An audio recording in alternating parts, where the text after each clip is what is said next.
Hello there, ladies and gentlemen, Signal here and welcome back to another video. So in this one we're going to take a look at some soul rate fights from the secondary count, and if you ever wonder how to play Kim Fan Sakuen with Nora Snowglobe and still can't figure it out, take notes, because this fight, as far as I remember it went, is literally the tutorial for this team. So we got Nora Snowglobe on Kim Fan Sakuen, Powerbox on Dr. Fate, and you don't have to have Powerbox, it just makes it easier with the infinite combo, and Atrocitus. Atrocitus, I have found it's a very strong character for this team because it allows me to have a pretty much guaranteed 3/3 specials with Kim Fan Sakuen, and then also be able to be at full power when he does the super move.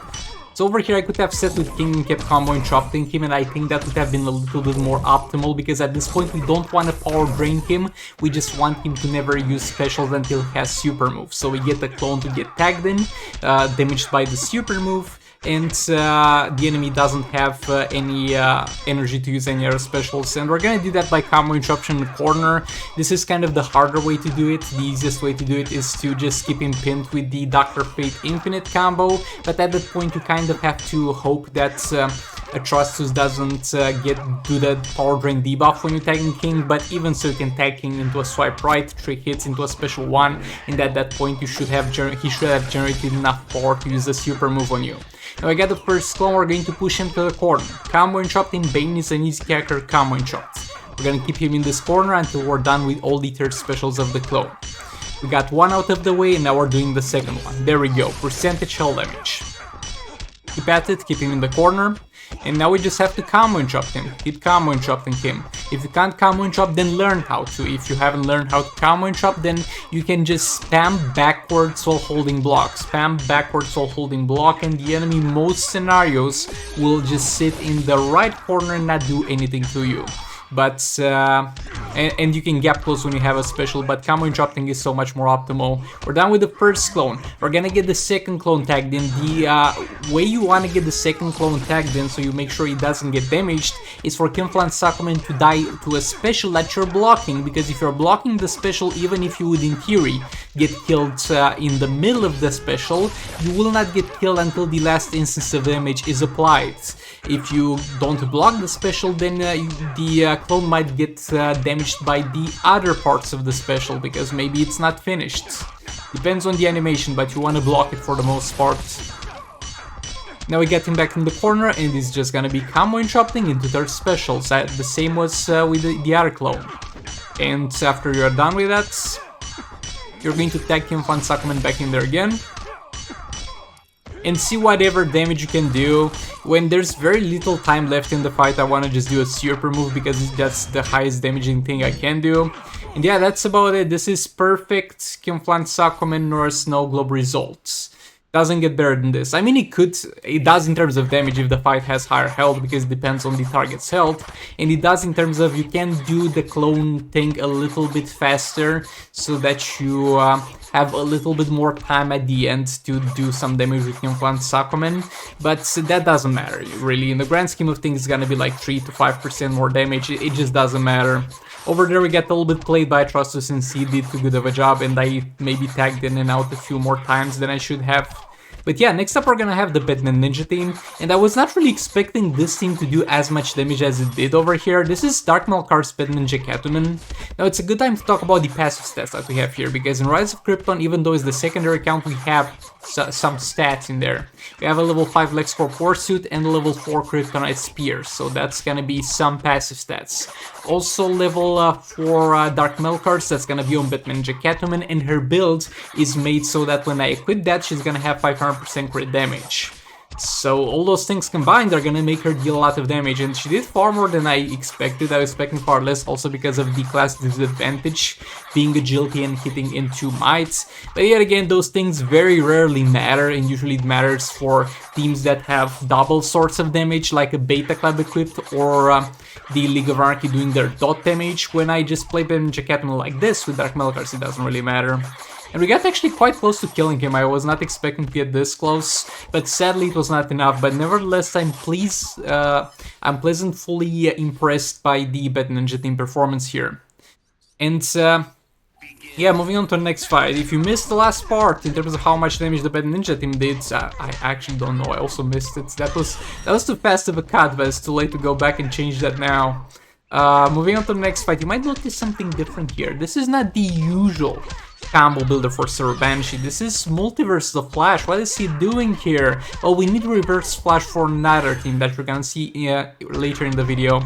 But for now, we're just using Multiverse Flash here. He's got 3 fast tech hits, in that regard is just as good as Reverse Flash, but in the early parts of the fight, at the very least, we're going to really feel those power swaps missing from Reverse Flash. Like, everybody has mixed feelings about Reverse Flash passive, because I know it's chance-based and it doesn't trigger every single time, and some people don't bother with trying to trigger it properly, and they actually give the AI power. And I know it can be frustrating, but after you kind of get the idea of it, even if you get bad luck with it, it will still be a very useful passive. That's the most underrated part of Reverse Flash. Everybody's just like, oh, just a combo builder with 3 fast tech hits. It took me so much longer to get things set up without that power still for Sir Banshee team. But Multiverse Flash does a decent job. And the third special in there, that's a 9mm. Special 1. Block that. Multiverse Flash back in there, doing a little bit more combo. And this should be it. There we go. Good job, Sir Banshee. Moving on to the next fight now. Here we're going to have a little bit of a League of Anarchy fight. This team also went a little bit beyond my expectations. I guess I haven't yet formed Dark Metal Card's expectations for this soul raid too much, or I was not remembering it, because the thing with this account was the soul raids began and I was like, oh, you're going to fight Collector Wars Batman and then Collector Wars Superman. Oh wow, that's amazing! None of my teams are going to actually deal the damage that they should deal, so going afterwards into tier 1 bosses, it's quite a weird experience, because I have absolutely no idea at this point, and after upgrading my characters and my artifacts compared to the last time I played Rise of Krypton, I have no idea how much damage my characters can actually deal. And seeing the League of Anarchy do so well just warmed my heart. It's obviously not as strong as the League of Anarchy on the main account. That thing can do 1.2 billion damage without Zatanna, but this team will actually do a decent job.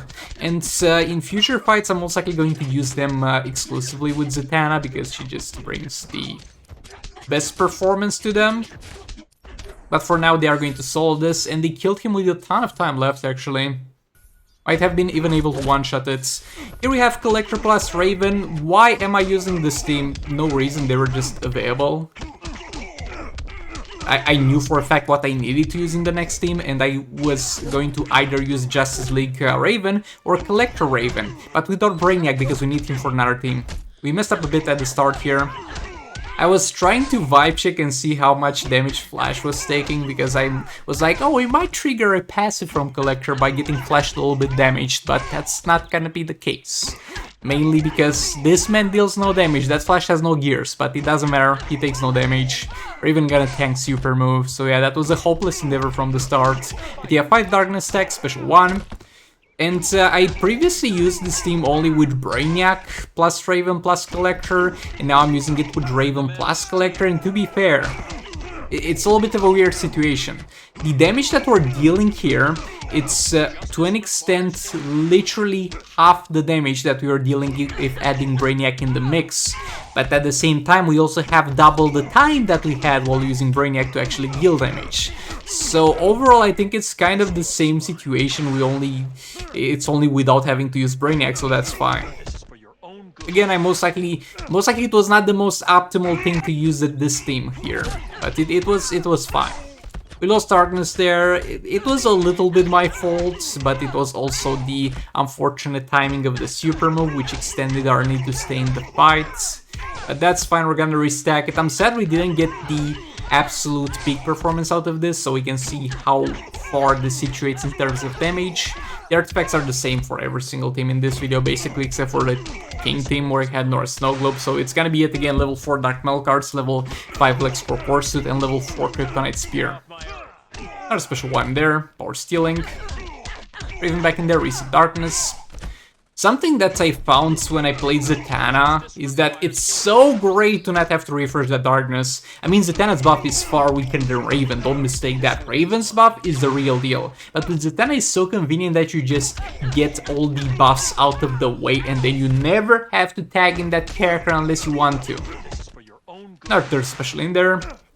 We're not dealing that much damage on third special now because we're kind of doing it on lower combo, so we can get more of them in there. Double 8 mil on that one, so that's fine. Another special 1. Reset that darkness. Collector back in there. Third special. And we chopped again. Into our third special. Raven back in there. Special 1. Here we go for darkness stacks. And the last third special of the fight. It went well enough, would have been a little bit better if I didn't do that mistake. But yeah, not the team that I would look forward to using with Raven necessarily. More like a team for fun, for entertainment purposes, not the most optimal. So for this fight, I wanted to use Zatanna Brainiac. I know we already did this on the main account, but on the main account we had Beta Club on Zatanna. Here we're going to have Dark Metal cards, which is an artifact that all of you have access to after you complete Dark Knight Soul raids. So we're going to see how she goes with that. First up, we're obviously going to stack some lethal tag damage with Brainiac and Power Steal a bit with Reverse Flash to generate power. I have Reverse Flash here mainly because Brainiac needs so much power at the start of the fight and he needs those power bars, and by using Reverse Flash I do two things. Fix the power issue to an extent, and also get a combo builder for Zatanna. Because Zatanna's biggest weakness is basically not having access to fast stack hits, because she's got one fast stack hit. You put fast stack chance on her and congrats, you hit a fast stack hit which hits once, because that's all you can do. And I'm like, nah bro, we're not doing that.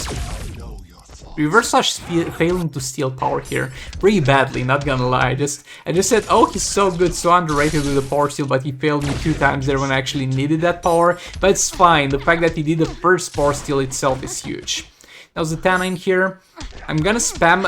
I haven't really found the balance between spamming specials at the start to get the damage buff and using the third special to deal percentage hull damage. In this fight overall I might have missed out on some percentage hull damage because of not doing the third special, or not doing the third special and cycling other specials in between. And Zatanna with combo builder is fine and all that, it deals decent amounts of damage. We haven't even gotten to 200% buff. Zatanna back in there. I have to be very careful with the tagging, so I go step so she doesn't get combo interrupted by basic attack hits on tagging. And that buff is quite slow to stack if you don't spam special, so that's also something that took a long ass time to stack. There we go, another power drain. It's chance based, the chance is gonna increase at higher star rating. If I'm in there and spamming specials, I don't really notice too much of a difference. And it's gonna be fine, but in this gameplay specifically, I would have actually liked to have a higher star rating Zatanna. I think this would have done a little bit better. Yeah, third special in there, now our full damage stacks. Let's see, doing up combo with Reverse Flash. 31 hits, doing some hits of her own, 37, and that's gonna be a third special of 5.5. Now, look, I'm gonna be honest, this is exactly the same damage as Collector War Superman was doing on the third special, without Reverse Flash, like building combo for himself and all that. So, outside of percentage health damage that she can do, which we will not count, because she can do that without Brainiac, she can do that without Dark Metal, she can do that alone without Reverse Flash. She's basically Collector War Superman level as a damage dealer, but she's so much better as a support character, and that's what matters. But yeah, thanks so much for watching, and goodbye! This is the future.